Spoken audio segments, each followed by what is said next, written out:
On a cold Tuesday morning in November of 1991, Calvin Rourke sat at the kitchen table of the farmhouse his grandfather had built in 1934 and opened an envelope that had been sitting in the bottom drawer of an old oak desk for 33 years. The envelope was not remarkable to look at. Standard white, the kind you bought in any general store in America in 1958, now yellowed at the edges and soft where decades of humidity had worked into the paper.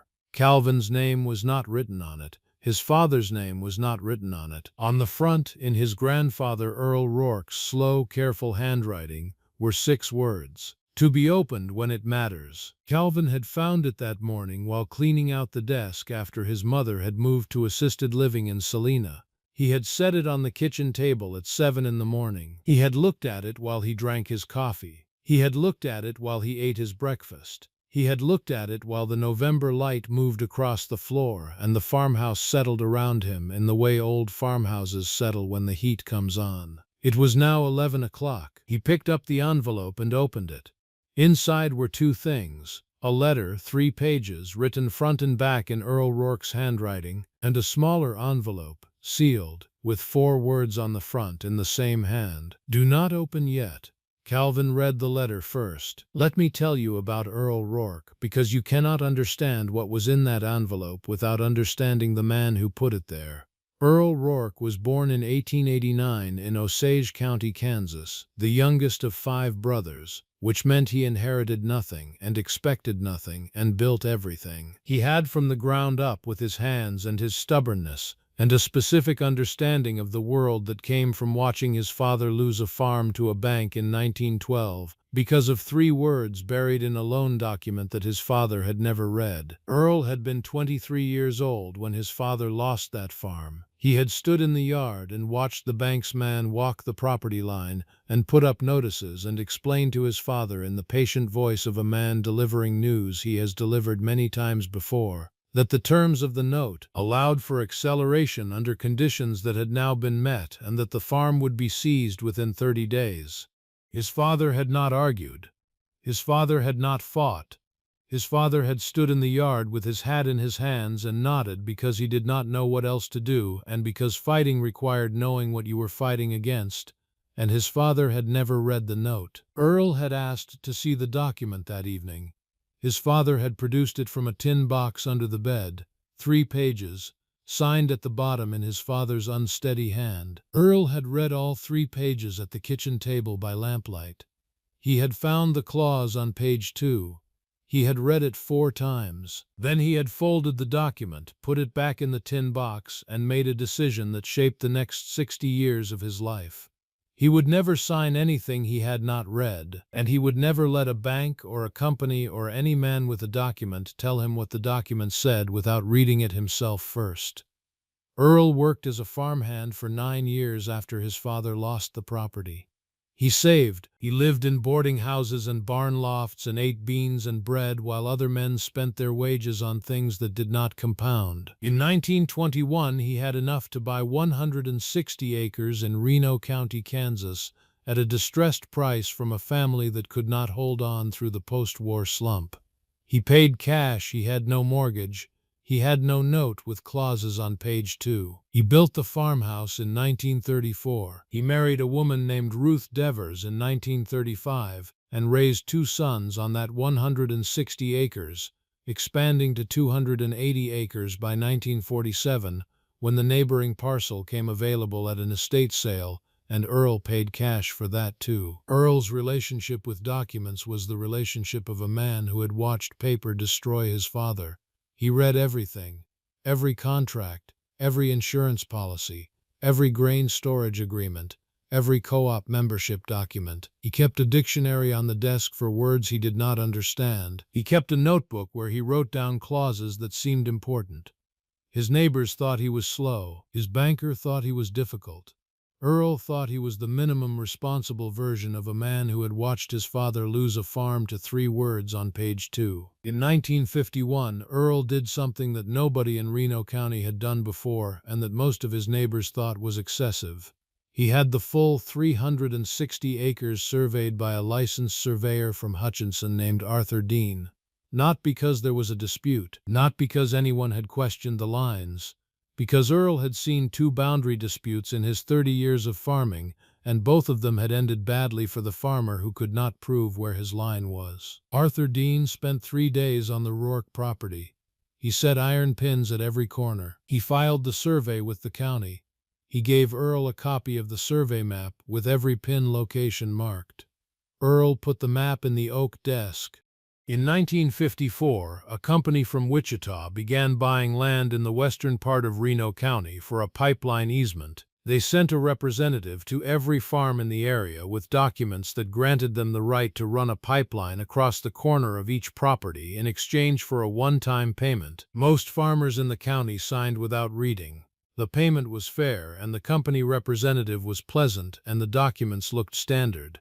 Earl read all 14 pages. On page 9, he found a clause that granted the company not just the right to the pipeline, but to any future infrastructure they deemed necessary along the same corridor in perpetuity, with no additional compensation required. Earl did not sign. The company sent the representative back twice. Earl read the documents both times and found the same clause in different language each time. He declined both times. The third time, the company sent a lawyer from Wichita instead of the representative. The lawyer sat at Earl's kitchen table and explained that the clause was standard language and that every other farmer in the county had signed, and that Earl was creating difficulty for himself by refusing. Earl said, "I will sign a document that grants you the right to one pipeline of the diameter specified on page 1, along the corridor specified on page 3 for a period of 30 years with compensation as specified on page 4. I will not sign a document that grants you the right to anything you deem necessary in perpetuity. If you want to change the language, I will read the new document." The lawyer went back to Wichita.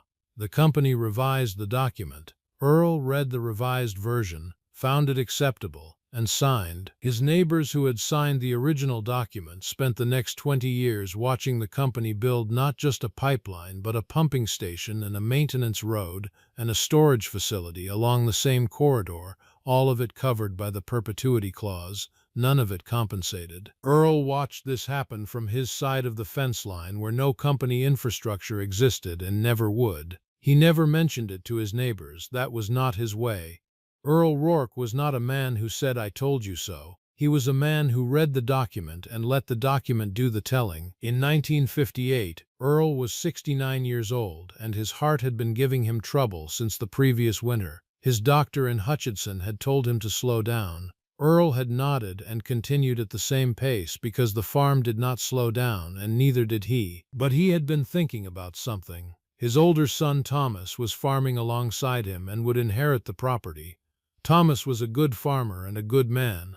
Thomas was not, in the specific way that Earl had become, a man who read documents. Thomas trusted people the way Earl's father had trusted people.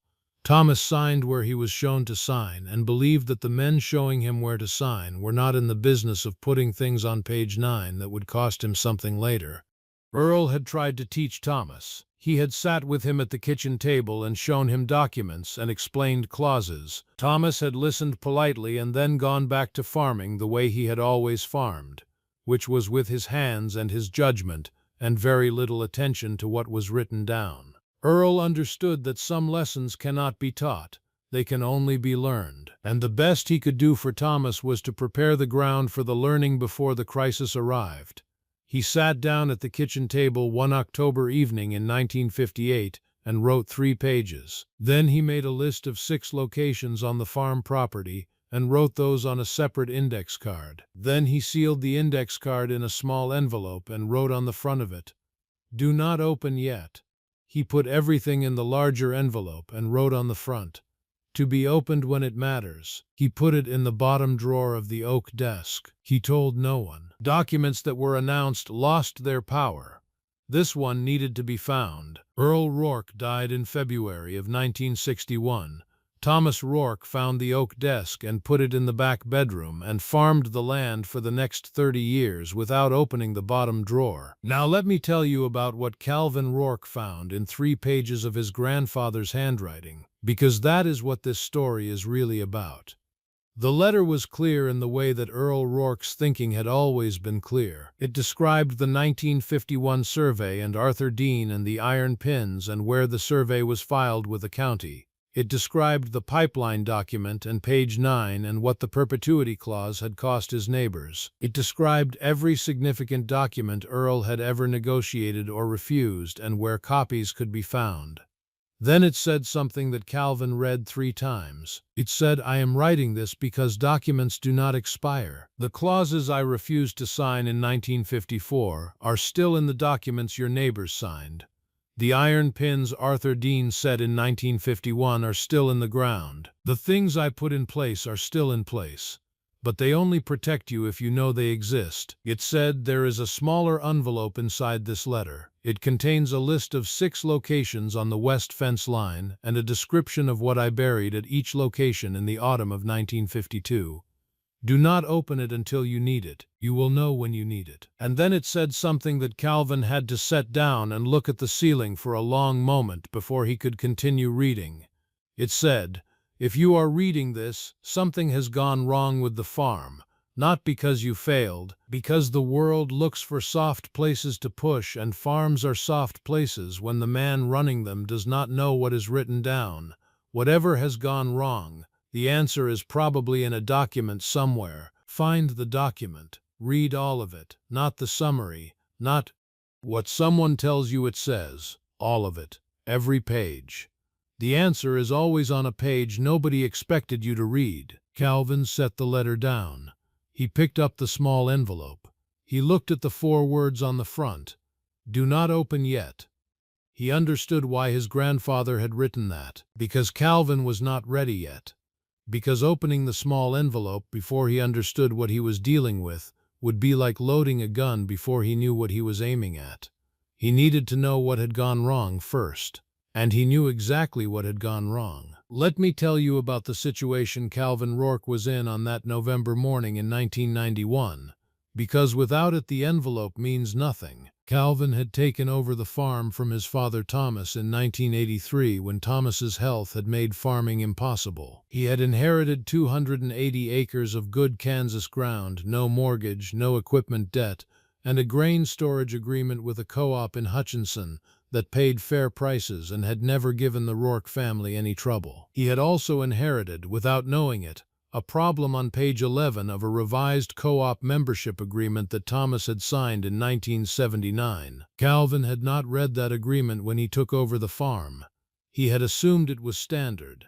He had assumed his father had read it. His father had not read it. His father had signed where he was shown to sign the same way Earl's father had signed where he was shown to sign, and for the same reason, which was that the man showing him where to sign was a neighbor and a friend, and you did not read your neighbor's documents because reading them implied you did not trust him. The clause on page 11 of the 1979 agreement said that in the event of a change in farm ownership or management, the co-op retained the right to renegotiate storage rates at market value as of the date of transfer. Calvin had transferred management of the farm in 1983. The co-op had not renegotiated at that time. Calvin had assumed this meant the original rates continued. In September of 1991, the co-op had been acquired by a larger agricultural corporation based in Topeka. The corporation had reviewed all membership agreements in their new portfolio and identified every instance of the transfer clause that had not been exercised. Calvin's agreement was on the list. In October of 1991, he had received a letter informing him that pursuant to the 1979 membership agreement, specifically Section 4, Paragraph 3, the corporation was exercising its right to renegotiate storage rates effective January 1st of the following year. The new rates were 3 times the existing rates. At 3 times the existing rates, Calvin could not profitably farm the 280 acres. His margins were too thin. The math did not work.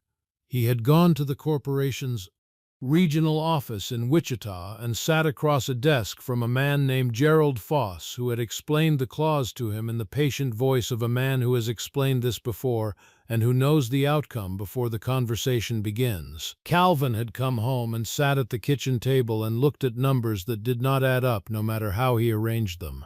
Then his mother had moved to assisted living and he had gone to clean out the oak desk and found the envelope. He picked up the small interior envelope now and opened it. Inside was an index card. On the card in Earl's handwriting were two things: a hand-drawn diagram of the west fence line with 6 points marked, each one labeled with a distance from the corner pin, and beneath the diagram a description of what Earl had buried at each of the 6 points in the autumn of 1952. Cast iron pipe couplings. 6 of them, each one stamped with the manufacturer's name and the year of manufacture, 1931, the year Earl had first strung the west fence line. Each one buried 2 feet down directly beneath a fence post, packed in a tin box with a copy of the 1951 survey page showing that location's coordinates and a handwritten note in Earl's writing that said, "This boundary was established by licensed survey in 1951. Arthur Dean, surveyor, Hutchinson, Kansas, filed Reno County Register of Deeds." Calvin read the card twice. Then he understood what his grandfather had done. Earl had not buried those couplings to prove a boundary. The boundary was already proven by the survey. Earl had buried them because he knew that surveys got lost, and county records got misfiled, and iron pins could be pulled from the ground by men who wanted to move a line. He had buried something that could not be moved and could not be faked, something that had been in the ground since 1952 and that bore a date from 1931 that no one could claim had been planted recently. But more than that, Calvin understood now what his grandfather had actually left him. Not the couplings, not even the survey. Earl had left him a way of thinking, a method, a template for how to fight back against a document with another document, against a clause with a clause, against a corporation's page 11 with something they had not expected the farmer to have. Calvin put the index card in his shirt pocket. He picked up Earl's 3-page letter again and read the last paragraph. It said, "Whatever they have done to you with paper, paper can undo it, but only if you read more carefully than they expected you to. They are counting on you not reading. That is always what they are counting on. Disappoint them." Calvin drove to Hutchinson that afternoon and went to the Reno County Register of Deeds and asked for the 1951 Rourke property survey. The clerk found it in 40 minutes. Calvin sat at a table in the register's office and read all 11 pages of the survey document. On page 7 he found something he had not expected, a notation in Arthur Dean's handwriting from 1951 that read, "Mineral rights retained by landowner per original 1921 deed, not transferred with surface in any subsequent transaction." Calvin read it again. Then he read it a third time. In 1967, his grandfather Earl had sold 20 acres on the eastern edge of the property to a neighbor who had wanted the ground for field expansion. Calvin had known about the sale. What he had not known, what apparently no one had known, was that Earl had retained the mineral rights on those 20 acres when he sold the surface. The notation was in a survey document filed with the county in 1951, 16 years before the sale. It referenced the original 1921 deed. Calvin drove back to the farmhouse and went to the oak desk and went through every document in every drawer until he found the 1921 deed in a manila folder in the top drawer, behind the farm insurance records, in a clear plastic sleeve that Earl had put it in sometime in the 1940s. He read all 4 pages of the 1921 deed. On page 3, in the standard language of a Kansas property deed from that era, was a clause he would not have noticed if he had not been looking for it. A reservation clause. It said that the grantor reserved all mineral rights appertinent to the property, including but not limited to oil, gas, coal, and subsurface water rights, which rights should pass with the land in perpetuity to subsequent owners of the surface estate. Earl Rourke had bought mineral rights in 1921 without knowing exactly what he had bought. He had retained them through every subsequent transaction because he read his documents, and his documents said the mineral rights were his, and he did not give away what was his without understanding what he was giving. Calvin sat in the farmhouse that evening and thought about his grandfather sitting at the same table in 1958, writing 3 pages by lamplight, burying iron couplings along the west fence line, filing surveys with the county, retaining mineral rights he might never need, doing all of it without knowing when or if any of it would matter. Earl had done it because preparation was cheaper than crisis, because the document that saves you is always the one you filed before anyone expected you to need it. Because a man who watched his father lose a farm to page 2 spent the rest of his life making sure that nothing on any page could surprise the next generation the way page 2 had surprised his father. Calvin called a lawyer in Hutchinson the next morning. Her name was Margaret Saul, and she had handled agricultural land issues in Reno County for 20 years. He brought her the 1921 deed, the 1951 survey with Arthur Dean's notation, the 1967 sale document for the 20 eastern acres, and the corporation's October letter about the storage rate increase. Margaret read everything slowly. Then she said, "Your grandfather retained mineral rights on the 20 eastern acres when he sold the surface in 1967.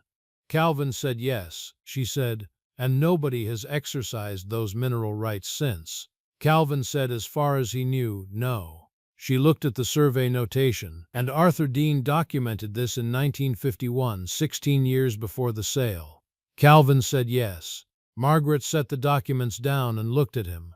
"Mr. Rourke," she said, "there has been significant exploration activity in the eastern part of Reno County in the last 3 years. Gas-bearing formations. 2 of your neighbors have signed leases with an energy company out of Wichita." She paused.